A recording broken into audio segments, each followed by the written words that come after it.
falar de hormônios e muitas vezes das manifestações desse desequilíbrio hormonal no corpo através da nossa pele e com queixas que para muitas mulheres acabam sendo aí não só desconfortáveis, mas muitas vezes impedem que elas aumentem a sua qualidade de vida. Então convidamos mais uma vez a doutora Karen Rocha de Paula, ginecologista. Bem-vinda. Olá, tudo bem, bom, Carol? Doutora? Tudo ótimo. Sempre muito maravilhoso tê-la aqui, porque o assunto é assim, é sempre atual, né? Fato é que falar de hormônio, além de muito atual, vocês sempre chegam com informações novas de tudo que vocês vêm descobrindo ao longo dos anos. E manifestações cutâneas associadas a desequilíbrio hormonal é um clássico aí, principalmente da especialidade de dermatologia, mas que muitas doenças têm fundo ginecológico, né? Com certeza. A gente tem vários hormônios, mas três hormônios que fazem muita diferença são os dois femininos, que é estrogênio e progesterona, e o masculino, que é a testosterona. E, independente de ser mulher ou homem, esses três hormônios estão sempre presentes. E aí, eles que vão, se tiver algum desequilíbrio, trazer alguns incômodos, principalmente da parte estética, para essa pessoa. Então, acne, pelo, manchas, queda de cabelo, oleosidade, tanta coisa. E acaba sendo sistêmico se a gente não entender o que está ocasionando, né? Sim, com certeza. Então vamos começar com a primeira na tela. A gente separou alguns destes problemas, né, associados a questões hormonais e, claro, qual a forma de tratamento que eu acho que é o mais importante. Primeiro vai entrar aí na tela para vocês, a gente vai falar de hirsutismo. Doutora, o que seria então hirsutismo? Então, o hirsutismo é ter mais pelo do que o normal. Mas, na verdade, não é em termos de quantidade, e sim é a grossura desse pelo que começa a aumentar. Então, não é que o hirsutismo não é um aparecimento de pelos aonde você não tinha. Você já tinha esses pelos, mas eles ficaram mais grossos, então eles aparecem mais. Por isso que, assim, não são pelos que você não tinha e que apareceram. Não, eles só se engrossaram e geralmente isso pode ter fundo genético, então dependendo da família, tem famílias que têm pelos mais grossos mesmo, em alguns lugares que não é esteticamente feliz, né? Mas a maioria das vezes a gente tem esse engrossamento dos pelos às custas hormonais, né? Entendi. E nesse caso, o que está associado? Bom, o que é clássico das pacientes que vêm com queixa de hirsutismo é a síndrome de ovário policístico. A síndrome de ovário policístico, ela é um desbalanço hormonal desta mulher e ela começa a produzir a mais um tipo de hormônio, que é o hormônio masculino. Esse hormônio masculino, o efeito colateral que ele dá é oleosidade na pele, ele dá aquela acne e ele faz engrossar os pelos, porque seria a barba. Né? Então, não muda, normalmente o hormônio ele vai fazer aquilo que ele foi preparado para fazer, e mesmo que seja numa mulher. Então, esse desbalanço do hormônio masculino faz com que engrossem esses pelos. Então, pelo no braço, costeleta, bigode, barba, né? Então, são pelos que a gente não tem. Aqui no meio do peito, no mamilo. Então, isso pode acontecer por causa desse desbalanço do hormônio masculino. Por isso que a síndrome do ovário policístico, como ela é um desbalanço dessa parte masculina, é super comum da gente ter o hirsutismo. Então, são lugares bem específicos, que é onde o pelo masculino seria mais grosso do que o pelo feminino. Entendi. E isso é o hirsutismo.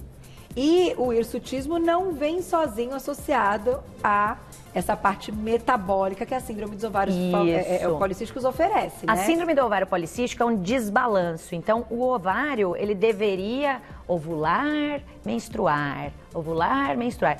Mas ele não entendeu como é que ele tem que fazer. Então, o ovário esquerdo acha que o direito vai ovular, o direito acha que o esquerdo vai ovular, ninguém ovula. Então, os hormônios não são produzidos de forma correta, e aí o corpo não entende direito o que ele tem que fazer com esses hormônios que está sobrando aqui, por que está sobrando? E aí vai produzindo outras coisas. Então, em vez de produzir o estrogênio e a progesterona, vai atrás da testosterona, vai atrás dos parecidos com a testosterona.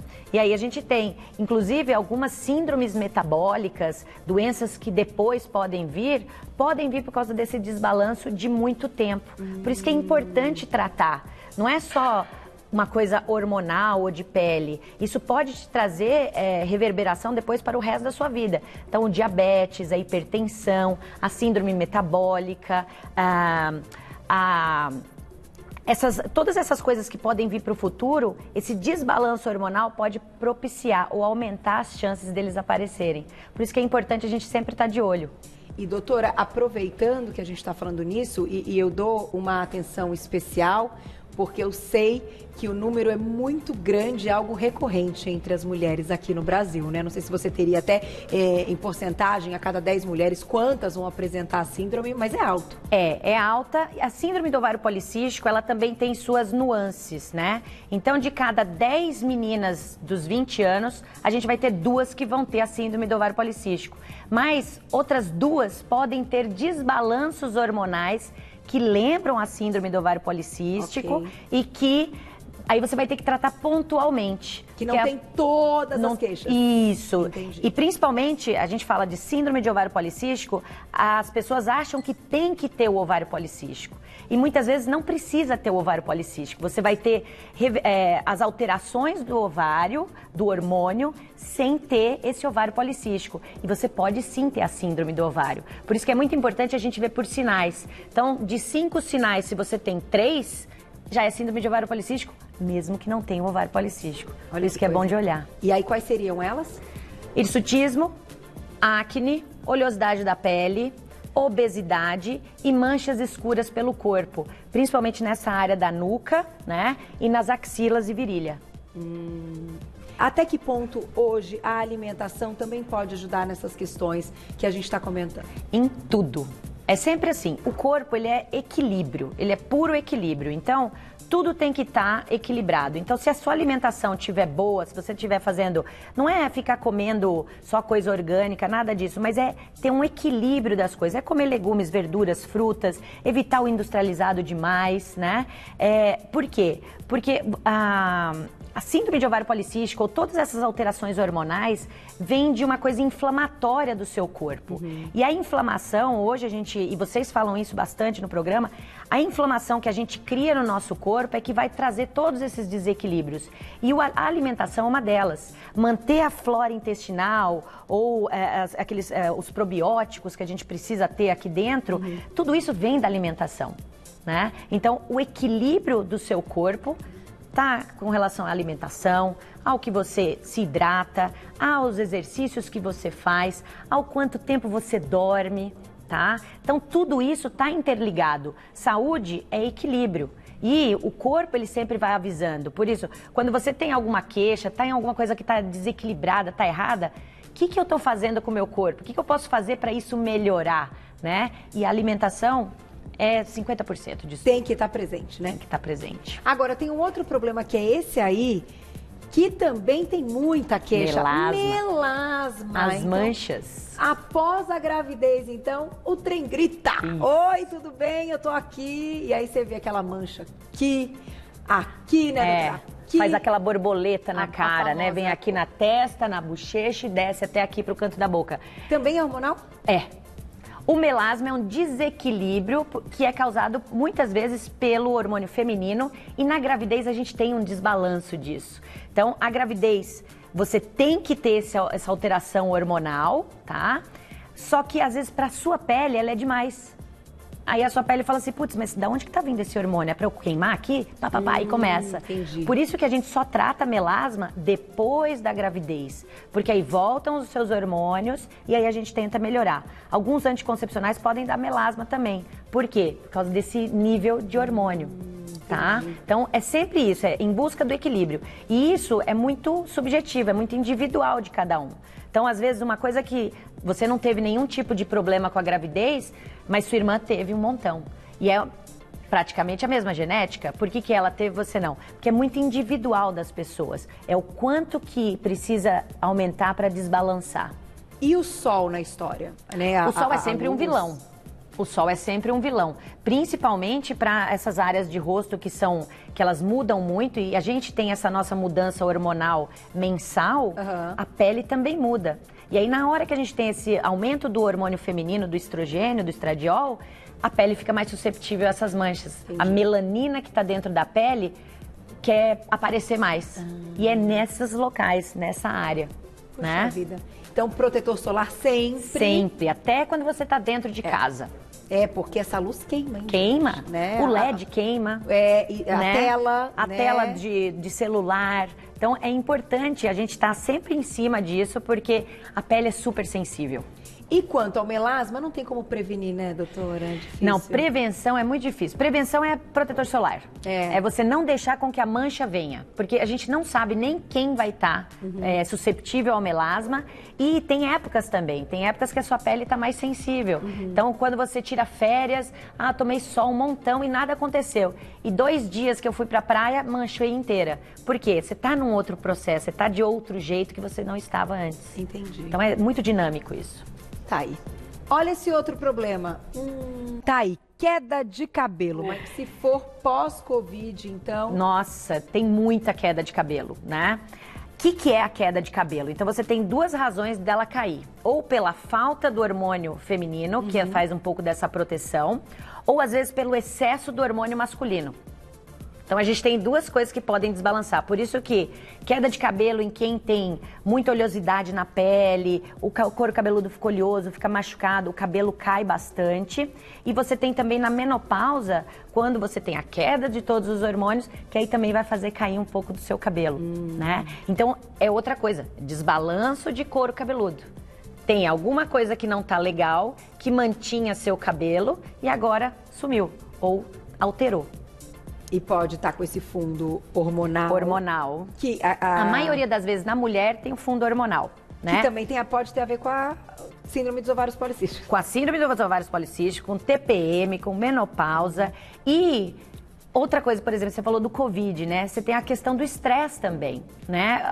O paciente pós-Covid, ele gastou muita coisa de...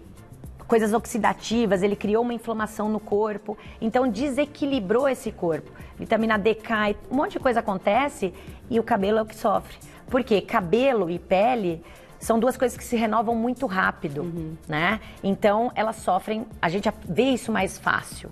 Olha só. E tem que procurar ajuda, né, doutora? Tem que procurar ajuda. Vai embora mesmo. E vai embora e você fica mal, e aí deprime, aí vira uma bola de neve e aí ninguém consegue mais controlar. E... para fechar, também tem esse aí que incomoda bastante, a acne, desconfortável, né? Persiste em uma época da vida, então tem a época da adolescência, que ela grita, e tem até a acne da mulher adulta, Sim, né? E isso hormonal também. Tanto que muitas meninas que começaram usando o anticoncepcional para o ovário policístico, a hora que para de tomar, pá, enche, volta a ter 15 anos de novo.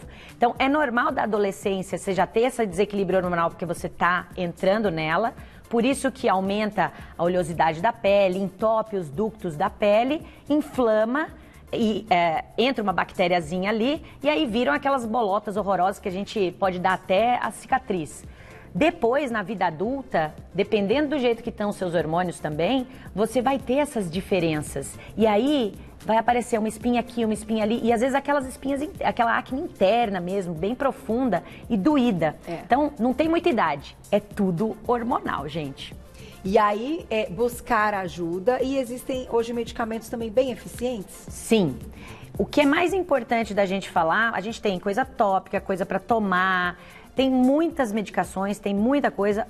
O que eu falo sempre que é o segredo é, você tem que ter paciência.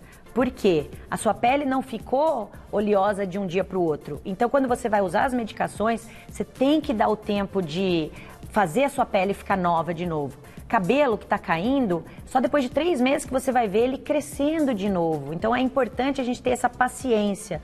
O que eu vejo muito nas pacientes é que elas vêm, querem um tratamento e elas querem que a coisa resolva para amanhã. E aí, nessa hora, atrapalha. Porque você, na ansiedade, faz piorar outras coisas de novo. Então, é importante ter a paciência de saber que o remédio vai atuar, mas não é rápido. E o estresse também pode aumentar a oleosidade, desencadear tudo isso? O estresse faz tudo, né? Por isso que é importante a gente ter uma boa alimentação boa, dormir bem, ter uma vida com coisas boas pra gente fazer, porque viver não é só trabalhar, não é só estudar. A gente precisa ter pequenas horas de lazer, de prazer, de um tempo com você, nem que seja em silêncio, ok. Mas é importante isso para a gente poder avaliar esse estresse que a gente passa, porque todo mundo passa estresse e cada uma vai interiorizar isso de um jeito diferente, que pode ser ruim. E no momento atual estamos em desequilíbrio total entre, né, o prazer, enfim, e o estresse, que ele também tem que existir, né? A gente está num desequilíbrio amplo. Então imagina, com tudo isso que a doutora contou, de toda essa parte metabólica e desequilíbrio hormonal, ainda potencializado pelo estresse, não tá fácil. Não tá fácil. Tem que procurar ajuda, tem que fazer os exames todos. E eu acho, doutora, que até uma mensagem, se você quiser deixar pra gente encerrar, dentro do quanto a gente precisa ter um olhar de se conhecer, realmente notar que alguma coisa tá errada. Isso, e não achar que a coisa é só vou tratar e vai melhorar. Não, tem sempre uma razão disso vir. Então, será que eu não estou fazendo... Eu tenho que ter a minha contrapartida. Então, o médico vai te ajudar, mas você também tem que olhar como é que está a sua alimentação, como é que está seu sono, como é que está a sua vida. Isso é muito importante da gente saber. O piloto automático, ele atrapalha muito. Ainda mais nessas épocas de Covid, onde a gente nem pode abraçar quem a gente gosta. Não é ruim? É verdade. Vou te agradecer, doutora, mais uma vez. Muito obrigada. A gente falou hoje dos principais, mas é claro que por aí existem outros, né, que o desequilíbrio hormonal pode trazer problemas até mais graves e que não tenham manifestações cutâneas, mas que também são alterações hormonais. A gente tem que estar atento para fazer sempre o check-up. E durante o período Covid, o check-up tem sido feito, né? As consultas também. Tudo normal. Com laboratórios. Com todas as regras de segurança, higiene, tanto consulta quanto os exames. Então, não deixa para depois, vai fazer. A gente não sabe quando isso vai acabar. Então, vamos nos cuidar. É isso aí. Vou deixar um contato para quem quiser conhecer mais do trabalho da doutora Karen Rocha, que é ginecologista, lá no Instagram, @doutora por extenso, tá? Então não é abreviado, doutora por extenso, Karen, com K e N no final, certo? @doutora Karen. Vocês já encontram todo o trabalho, tiram dúvidas também.